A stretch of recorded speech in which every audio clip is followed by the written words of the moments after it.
Assalamualaikum warahmatullahi wabarakatuh. Salam Baraya Handayani. Perkenalkan, saya Nur Hasanah. Saya mengajar mata pelajaran PPKN. Bismillahirrahmanirrahim. Assalamualaikum warahmatullahi wabarakatuh. Anak-anak, selamat berjumpa kembali di pelajaran PPKN. Minggu kemarin kita sudah membahas tentang wilayah. Dan sekarang, mari kita lanjutkan materi selanjutnya tentang ruang lingkup wilayah.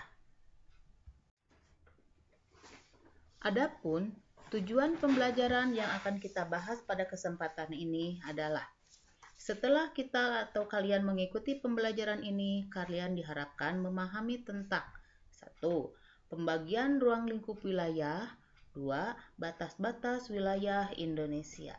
Itu adalah tujuan pembelajaran kita pada saat ini. Mari kita langsung ke materi tentang ruang lingkup wilayah. Kita lihat pengertian dari ruang lingkup wilayah. Ruang lingkup wilayah negara merupakan satu kesatuan wilayah suatu negara. Ruang lingkup tidak hanya berupa daratan, tetapi juga berupa perairan dan ruang udara yang ada di atasnya. Dengan kata lain, terdapat 3 dimensi dalam suatu wilayah negara, yaitu ada wilayah daratan, ada wilayah perairan, dan ada wilayah udara.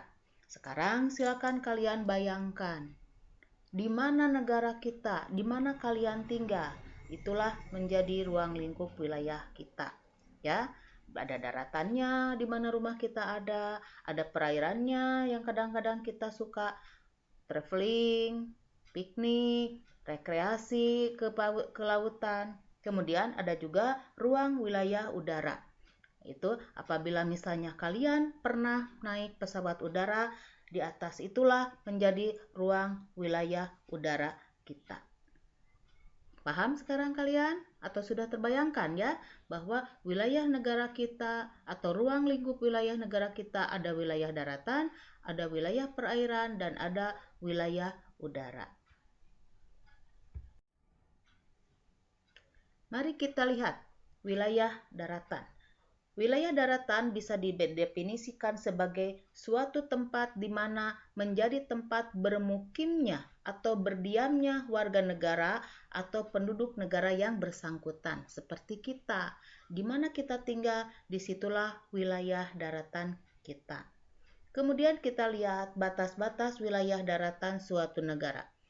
Bisa berupa batas alam ini sudah ada dari sananya. Misalnya, ada suatu batas atau suatu wilayah yang dibatasi oleh sungai, danau, pegunungan, atau lembah. Yang kedua, batas buatan. Kalau batas buatan ini istilahnya dibuat, ya, dibikin sedemikian rupa. Ada yang berupa pagar, tembok, pagar kawat berduri, ataupun parit. Yang ketiga, batas menurut perhitungan, yaitu berupa garis lintang dan garis bujur peta bumi. Ketiga batasan ini ada dalam negara kita atau di dunia, ya.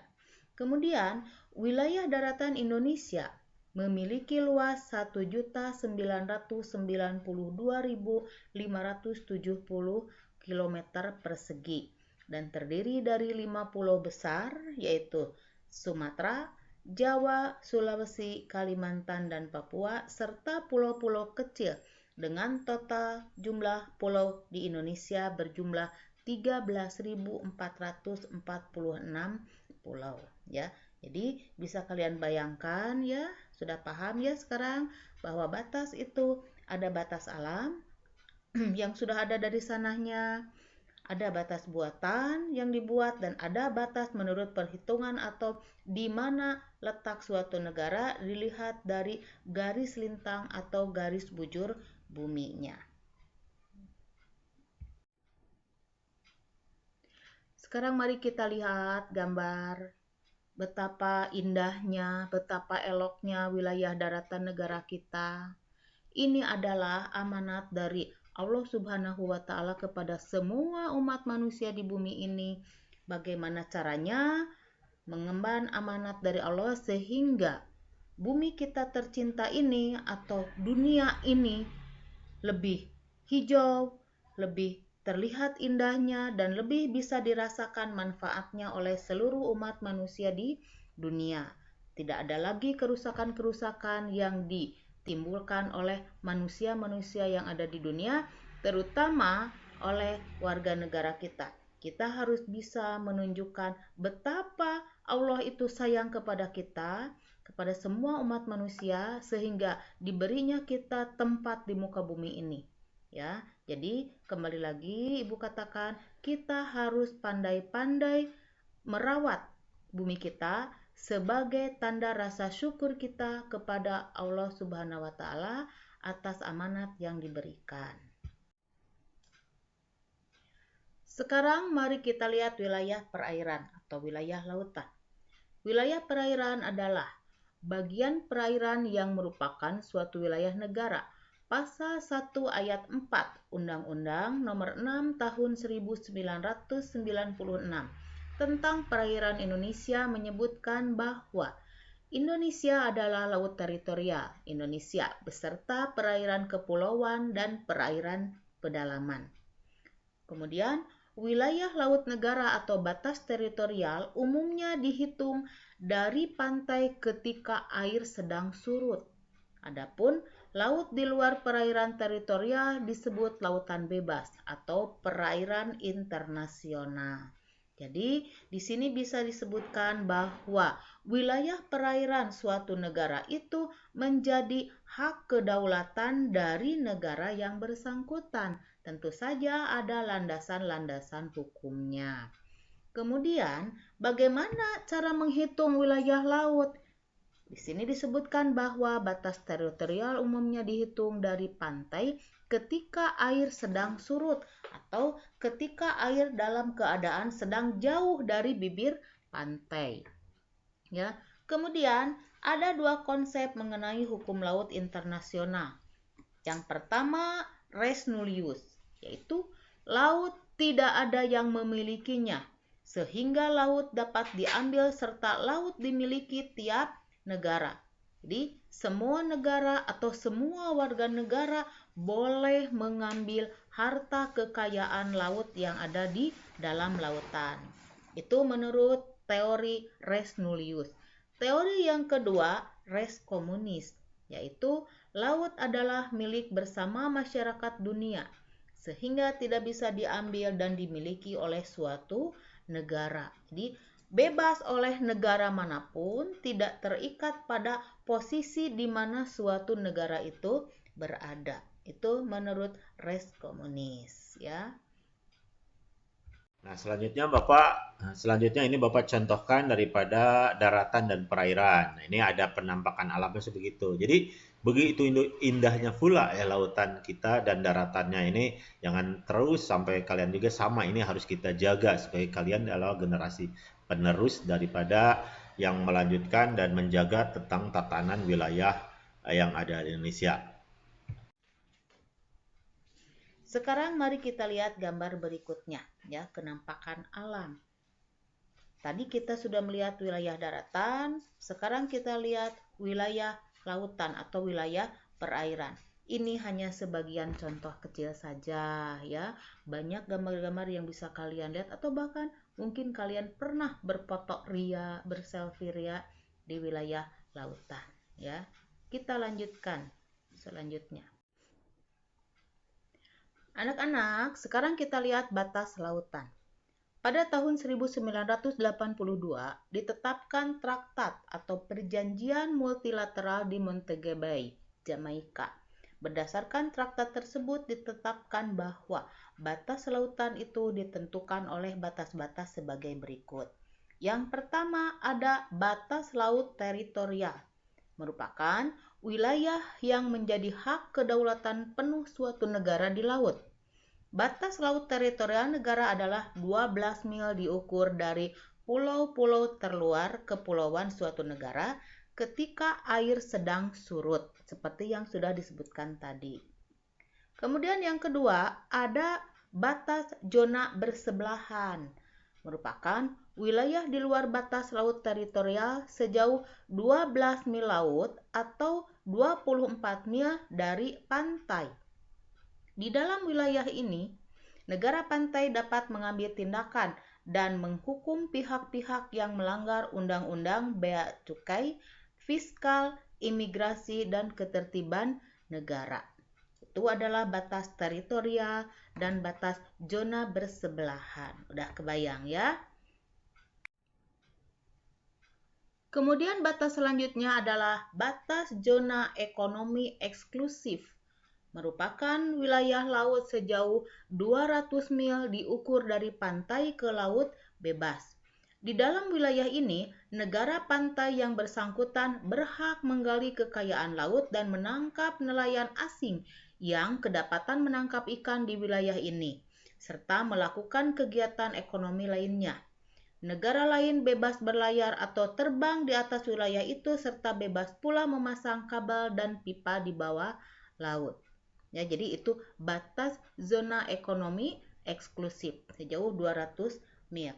Dalam batas ini, negara boleh memanfaatkan kekayaan alam yang ada di bawahnya atau boleh atau punya kedaulatan untuk menangkap nelayan asing atau nelayan yang masuk ke wilayah sebatas 200 mil ini apabila nelayan tersebut tidak mempunyai surat-surat yang resmi yang bisa menunjukkan bahwa kegiatan yang mereka lakukan itu legal.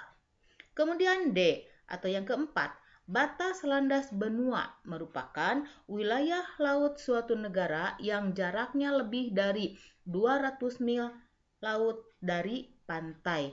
Dalam wilayah ini, negara pantai boleh melakukan eksplorasi dan eksploitasi dengan kewajiban membagi keuntungan dengan masyarakat internasional. Jadi, ini udah di luar dari batas zona ekonomi eksklusif 200 mil ke arah luar pantai atau lautan luas itu merupakan wilayah bebas. Siapa saja boleh dengan catatan harus dengan pembagian keuntungan dengan masyarakat internasional. Nah, anak-anak, ini adalah gambaran tentang wilayah batas lautan kita, di mana ada batas teritorial, zona tambahan, zona ekonomi eksklusif, dan zona lautan lepas. Itu gambarannya berikut batasan-batasannya ya. Udah kebayang ya? Udah kegambar di mana batasan-batasan yang boleh menjadi hak kita atau kedaulatan dari sebuah negara, mana yang tidak boleh atau tidak termasuk kepada kedaulatan dari sebuah negara di wilayah. Selanjutnya anak-anak, kita lihat wilayah ruang angkasa. Ruang udara yang merupakan bagian wilayah negara adalah ruang yang terletak di atas permukaan wilayah daratan dan di atas permukaan wilayah perairan. Jadi, langit yang ada di atas tanah kita, langit yang ada di atas perairan atau laut kita, itu adalah hak kita, hak warga negara Indonesia atau hak negara Indonesia. Ya, artinya masih kedaulatan kita. Berdasarkan Konvensi Paris tahun 1919 menyatakan bahwa negara-negara merdeka dan berdaulat berhak mengadakan eksplorasi dan eksploitasi di wilayah udaranya, misalnya untuk kepentingan radio, satelit, dan penerbangan. Dalam Konvensi Chicago tahun 1944 menyatakan bahwa setiap negara mempunyai kedaulatan yang utuh dan eksklusif di ruang udara di atas wilayahnya. Ya, jadi itu gambaran ya. Ada wilayah daratan, ada wilayah lautan, dan ada wilayah udara atau angkasa. Nah ini yang Bapak contohkan, ini keindahan Indonesia dilihat daripada foto ruang angkasa. Coba ini salah satu foto ruang angkasa dari wilayah Sulawesi. Nah ini kan betapa indahnya. Nah ini yang harus kita jaga seperti gini. Kita lanjutkan fotonya. Mari kita lihat gambar bagaimana indahnya Indonesia dilihat dari ruang angkasa atau dari udara ya. Begitu indahnya negara kita, begitu mempesonanya negara kita, maka kembali lagi Ibu katakan, sudah menjadi kewajiban bagi kita sebagai warga negara Indonesia untuk selalu memelihara keindahan negara kita sebagai wujud rasa syukur kita kepada Allah Subhanahu wa taala dan sebagai wujud bahwa kita mencintai negara kita. Anak-anak, ini ada suatu teori tentang konsepsi wilayah udara yang dikemukakan oleh Bapak Budiono, yaitu teori udara bebas. Menurut teori ini, kebebasan udara itu dibagi menjadi dua. Yang pertama, kebebasan ruang udara tanpa batas. Menurut teori ini, ruang udara itu bebas dan dapat digunakan oleh siapapun. Tidak ada satu negara pun yang mempunyai hak dan kedaulatan di ruang udara. Jadi, semua orang berhak menggunakan ruang udara tersebut sebebas mungkin untuk keperluan apapun. Teori yang kedua yaitu kebebasan ruang udara terbatas. Nah, kalau menurut teori ini kebalikannya. Menurut teori ini setiap negara berhak mengambil tindakan tertentu untuk memelihara keamanan dan keselamatannya.